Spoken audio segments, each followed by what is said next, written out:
अब खबरों को विस्तार से देखते हैं तो बात लोकसभा की कर लेते हैं। तो लोकसभा में अविश्वास प्रस्ताव पर आज जोरदार चर्चा देखने को मिलेगी। राहुल गांधी के भाषण पर गृह मंत्री अमित शाह और केंद्रीय मंत्री स्मृति ईरानी ने करारा जवाब दिया। देखिए रिपोर्ट।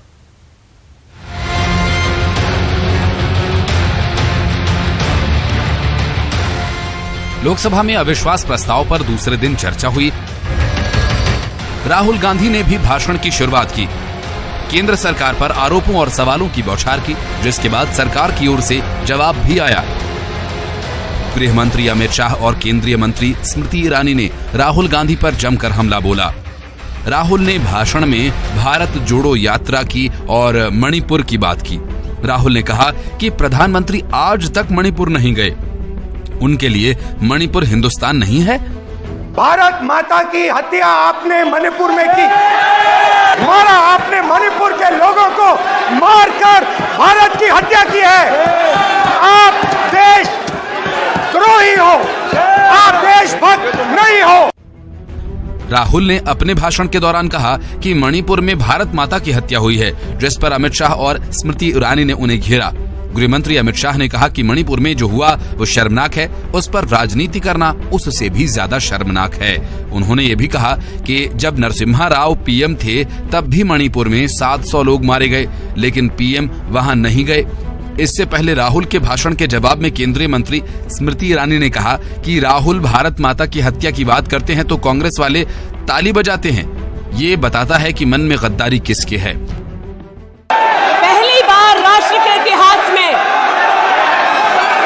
भारत मां की हत्या की बात की और कांग्रेस पार्टी यहां पर तालियां बजाती रही। इस बात का संकेत पूरे देश को दिया कि मन में गद्दारी किसकी है। मणिपुर में जारी जातीय हिंसा के मुद्दे पर लोकसभा में लाए गए अविश्वास प्रस्ताव पर केंद्रीय गृह मंत्री अमित शाह ने विपक्ष के आरोपों का जवाब दिया। उन्होंने कहा कि मणिपुर में नस्लीय हिंसा जब भी हुई बड़े पैमाने पर हुई, लेकिन जब से मणिपुर में बीजेपी की सरकार है मणिपुर बंद नहीं रहा, कभी हिंसा नहीं हुई। उन्होंने कहा कि अफवाह फैली कि जंगल क्षेत्र को गांव घोषित कर दिया गया। इसके बाद मणिपुर की हाईकोर्ट ने आग में तेल डालने का काम किया। बिना किसी भरोसे में मैतेई समुदाय को ट्राइबल घोषित करने का आदेश दिया और इसी के बाद हिंसा शुरू हुई। अमित शाह ने इस दौरान राहुल गांधी पर हमला बोलते हुए ऐसे मामले में राजनीति न करने के लिए कहा। इंदर कुमार गुजराल आए 97-98 में कुकी पाइते संघर्ष हुआ, 350 लोग मारे गए, 1 साल तक संघर्ष चला। ये भी नस्लीय हिंसा है। मैं टेररिज्म की घटनाएं नहीं गिना रहा, नस्लीय हिंसा समझा रहा हूं। 1 साल तक चला, चर्चा ही नहीं हुई, स्टेटमेंट भी नहीं हुआ, सवाल भी सारे खारिज कर दिए गए और ये कहते हैं प्रधानमंत्री जवाब दे। मैं आपके माध्यम से देश की जनता को कहना चाहता हूं, ये परिस्थिति जन्य नस्लीय हिंसा है, इसको राजनीति का मुद्दा नहीं बनाना चाहिए। लोकसभा में राहुल गांधी के भाषण पर गृह मंत्री अमित शाह और स्मृति ईरानी ने करारा जवाब दिया। राहुल गांधी विवादों में भी फंसते हुए नजर आ रहे हैं। उन पर अविश्वास प्रस्ताव पर चर्चा के दौरान संसद में फ्लाइंग किस देने का आरोप लगा है। इसका विरोध जताते हुए भारतीय जनता पार्टी की 22 महिला सांसदों ने लोकसभा अध्यक्ष ओम बिड़ला से इसकी शिकायत दी है। केंद्रीय मंत्री स्मृति ईरानी ने इसे अभद्रता बताया। Bureau report, news 18। कांग्रेस अध्यक्ष मल्लिकार्जुन खड़गे छत्तीसगढ़ के दौरे पर आने वाले हैं। बीजेपी ने खड़गे के दौरे पर तंज कसा है, उन्हें कांग्रेस का रिमोट बता दिया है, लेकिन कांग्रेस ने इस पर करारा पलटवार किया है। कांग्रेस के राष्ट्रीय अध्यक्ष मल्लिकार्जुन खड़गे के छत्तीसगढ़ दौरे पर सियासत शुरू हो गई है। पार्टी दौरे की तैयारियों में जुटी है, जबकि बीजेपी तंज कस रही है। बीजेपी महामंत्री ओपी चौधरी ने मल्लिकार्जुन खड़गे को कांग्रेस का नया रिमोट बताया। उन्होंने कहा कि खड़गे जी भले इंसान हैं, लेकिन कांग्रेस कई बार उन्हें अपमानित कर चुकी है। ओपी चौधरी ने कहा कि रायपुर में हुए राष्ट्रीय कार्यकारिणी में सोनिया गांधी के लिए छतरी आई थी, लेकिन खड़गे के लिए नहीं। उन्होंने कहा कि कांग्रेस लगातार उनका अपमान करती आई है। अब वो एक नया रिमोट ले आए हैं गांधी परिवार वाले खड़गे जी के रूप में। अब उनको रिमोट से चलाने की कोशिश करते हैं। वो बेचारे तो बड़े अच्छे भले बुजुर्ग इंसान हैं, लेकिन ये लोग उनको रिमोट से चला करके उनकी भी कई बार अपमानित करते रहते हैं और आगे भी उनको इस तरह से करेंगे। यहीं जब राष्ट्रीय कार्यकारिणी हुई थी तो सोनिया जी के लिए छतरी आई, लेकिन खड़गे जी जैसे बुजुर्ग के लिए नहीं आई। ये लोग बुजुर्ग खड़गे जी को अपमानित करते रहते हैं। भारतीय जनता पार्टी ने तो एससी समाज से राष्ट्रपति तक का मोदी जी ने पद दे करके सम्मानित करने का काम एससी समाज को किया है। भारतीय जनता पार्टी वास्तविक अर्थों में एससी समाज का सम्मान करती है। बीजेपी के इस तंज पर कांग्रेस ने पलटवार किया। कांग्रेस ने कहा कि खड़गे पर बयान देने से पहले ओपी चौधरी को बीजेपी में अपनी स्थिति के बारे में सोचना चाहिए। कांग्रेस ने यह भी कहा कि पुराने नेताओं का अपमान बीजेपी करती है, कांग्रेस नहीं। देखिए, ओपी चौधरी अभी नए नवेले राजनेता है। मल्लिकार्जुन खड़गे का दशांश भी अपने राजनीतिक जीवन में हासिल कर लें, उसके बाद टिप्पणी करें तो शोभा देता है। मल्लिकार्जुन खड़गे इस देश के वरिष्ठतम नेताओं में से एक हैं। लगभग 8 बार वो विधानसभा के सदस्य रहे, राज्यसभा के सदस्य रहे, लोकसभा के सदस्य रहे। उनके बारे में टिप्पणी करने से पहले अपने राजनीतिक वजूद के बारे में ओपी चौधरी को देखना चाहिए, समझना चाहिए। श्री मल्लिकार्जुन खड़गे जननायक हैं। कर्नाटका में उनका बड़ा जनाधार है, देश में उनका बड़ा जनाधार है। और कांग्रेस पार्टी के पीसीसी डेलीगेट्स और एआईसीसी डेलीगेट्स ने लाइन लगाकर उनको चुना है, उसके बाद वो कांग्रेस के अध्यक्ष बने। प्रदेश में जैसे जैसे चुनाव नजदीक आ रहे हैं, सियासी बयानबाजी भी बढ़ती जा रही है। खड़गे के दौरे को लेकर कांग्रेस उत्साहित है, लेकिन बीजेपी ऐसे बयान देकर खड़गे के बहाने कांग्रेस पर निशाना साध रही है। Bureau report, news 18। कांग्रेस के वरिष्ठ आदिवासी नेता और पूर्व केंद्रीय मंत्री अरविंद नेताम ने पार्टी से इस्तीफा देने की बात कह डाली है। उन्होंने कांग्रेस पर कई गंभीर आरोप लगाए।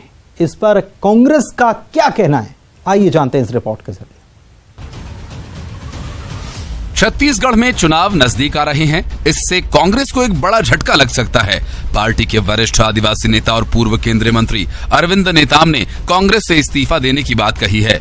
अरविंद नेताम ने न्यूज़ 18 से बातचीत करते हुए कहा कि वो इस दुविधा में हैं कि कांग्रेस में हैं भी या नहीं।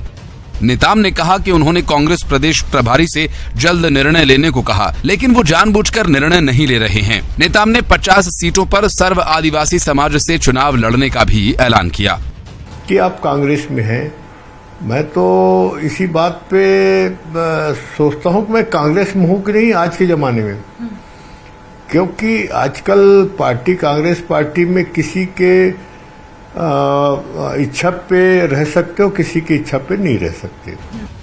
अरविंद नेताम ने कांग्रेस छोड़ने का ऐलान कर दिया है। उनके आरोपों पर कांग्रेस की प्रतिक्रिया आई है। गृह मंत्री ताम्रध्वज साहू ने कहा कि सरकार बनने के बाद कांग्रेस ने उन्हें पूरा सम्मान दिया है।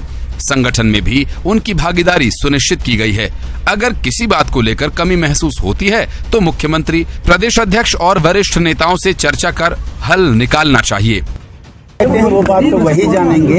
हम लोगों की तरफ से हम लोगों ने उनका पूरा सम्मान किया है, दिया है। सरकार बनने के बाद उनकी भागीदारी संगठन में भी सुनिश्चित की गई। हमारे बैठकों में भी उनको सम्मान दिया जाता रहा है। अगर किसी बात में कमी महसूस उनको होती हो आदिवासियों के प्रति, तो हमारे प्रदेश कांग्रेस कमेटी के अध्यक्ष और हमारे मुख्यमंत्री जी से, वरिष्ठ नेताओं से चर्चा करनी चाहिए और चर्चा करके उसका हल निकालना चाहिए। ऐसा मैं, क्योंकि वो बहुत वरिष्ठ हैं, उनके विषय में मुझे ज़्यादा कुछ कहना नहीं चाहिए। नेताम ने सर्व आदिवासी समाज से चुनाव लड़ने की भी बात कही। इस पर प्रदेश अध्यक्ष दीपक बैज ने कहा कि लोकतंत्र में कोई भी चुनाव लड़ सकता है, लेकिन समाज को गुमराह करना ठीक नहीं है। देखिए, अगर कोई चुनाव लड़ना चाहे तो लोकतंत्र है, कोई भी चुनाव लड़ सकता है, लेकिन समाज को गुमराह करना, ये मैं समझता हूँ वो समाज के हित में नहीं है। कोई समाज का बात है तो हमारा सरकार सुनने को तैयार है, मुख्यमंत्री जी सुनने को तैयार है और लगातार सुन भी रहे हैं, बैठकें भी कर रहे हैं। तो मैं समझता हूँ कोई चुनाव लड़ना चाहे तो प्रदेश की सत्ता हासिल करने के लिए आदिवासियों के साथ बेहद जरूरी है तालमेल बनाना। ऐसे में अरविंद नेताम का कांग्रेस छोड़ना और सर्व आदिवासी समाज का चुनावी मैदान में उतरना कांग्रेस के लिए चुनौती बन सकता है। Bureau report, news 18। जैसे जैसे विधानसभा चुनाव का वक्त करीब आता जा रहा है, वैसे वैसे पार्टियां अपनी तैयारी को और तेज करती जा रही हैं। संगठन को मजबूत करने से लेकर रणनीति बनाने और घोषणा पत्र की तैयारी से लेकर टिकट वितरण की कवायद सब जारी है। लेकिन बीजेपी में टिकट वितरण को लेकर असमंजस की स्थिति भी बनी हुई है और कई सवाल भी मध्य प्रदेश में खड़े हो रहे हैं। एक रिपोर्ट इस पर देखिए।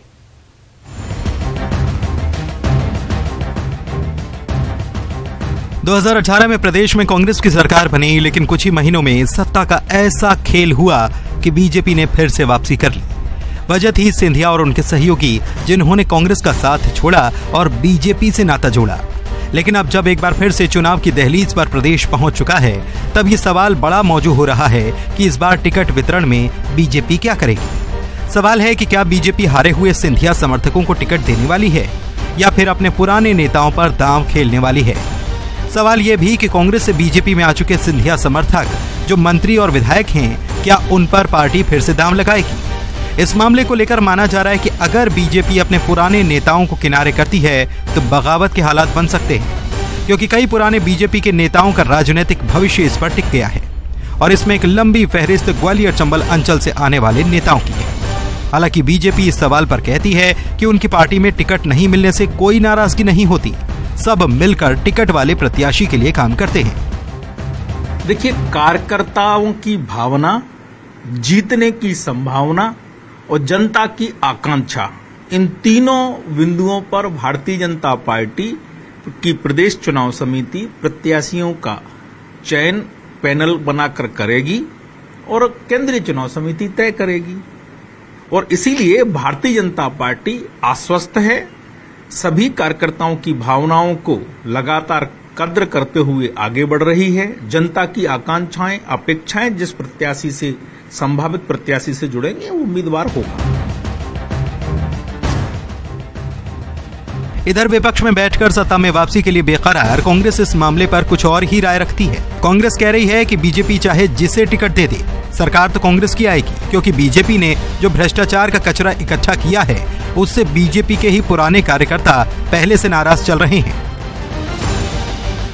देखिए, कांग्रेस पार्टी पूरी तरह से तैयार है चुनाव के लिए और ग्वालियर चंबल की जनता जो है कांग्रेस को आशीर्वाद देने के लिए तैयार है। भारतीय जनता पार्टी किसी को भी दे दे, लेकिन असली सवाल ये है कि भाजपा ने जो भ्रष्टाचार का कीचड़ इकट्ठा किया है अपने यहाँ, वो बिकाऊ लोग जो हैं अब उनके लिए परेशानी बन चुके हैं। एक तरफ कुआं है, दूसरी तरफ खाई है, क्योंकि एक तरफ अपने खुद के वर्षों के कार्यकर्ता भाजपा से नहीं संभल रहे हैं और दूसरी तरफ ये जो बिकाऊ लाल उनके यहाँ पहुंचे हैं वो भी नहीं संभल रहे हैं। तो ऐसे में उन्होंने भ्रष्टाचार का कीचड़ इकट्ठा कर लिया है और ईमानदार लोग और मध्य प्रदेश की नई पहचान गढ़ने के इच्छुक लोग कांग्रेस के साथ हैं।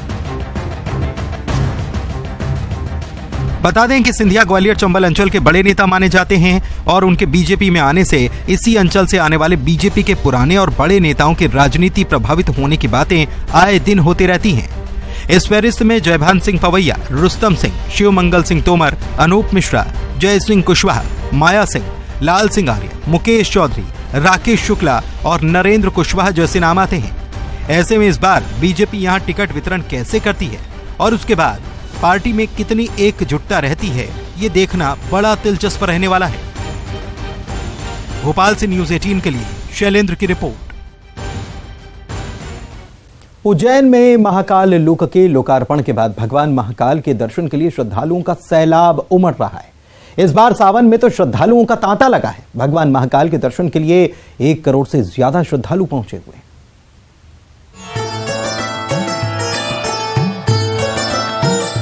भोलेनाथ के प्रिय सावन महीने में भगवान महाकाल के दर्शन के लिए श्रद्धालुओं का तांता लगता है। इस बार तो 12 ज्योतिर्लिंगों में से एक महाकालेश्वर मंदिर में श्रद्धालुओं का सैलाब उमड़ा है। सावन की शुरुआत से 7 अगस्त तक 1 करोड़ 5 लाख से ज्यादा श्रद्धालुओं ने भगवान महाकाल के दर्शन किए। ये अभी तक का सबसे बड़ा आंकड़ा बताया जा रहा है। महाकाल मंदिर के गेट पर हेड काउंटिंग मशीन लगी है। इससे मंदिर समिति को श्रद्धालुओं की संख्या का पता चलता है और इस बार श्रद्धालुओं का आंकड़ा 1 करोड़ के पार है। उज्जैन में महाकाल लोक के लोकार्पण के बाद यहां दर्शन के लिए आने वाले श्रद्धालुओं की संख्या बढ़ी है और सावन में तो श्रद्धालुओं का आंकड़ा 1 करोड़ के पार कर ही गया है। इस बार अधिक मास होने के कारण बाबा महाकाल की 10 सवारियां निकाली जाएंगी। इस दौरान और भी श्रद्धालु उज्जैन पहुंचेंगे। श्री महाकालेश्वर मंदिर प्रबंध समिति दर्शनार्थियों के लिए सुगम दर्शन की व्यवस्था कर रहा है।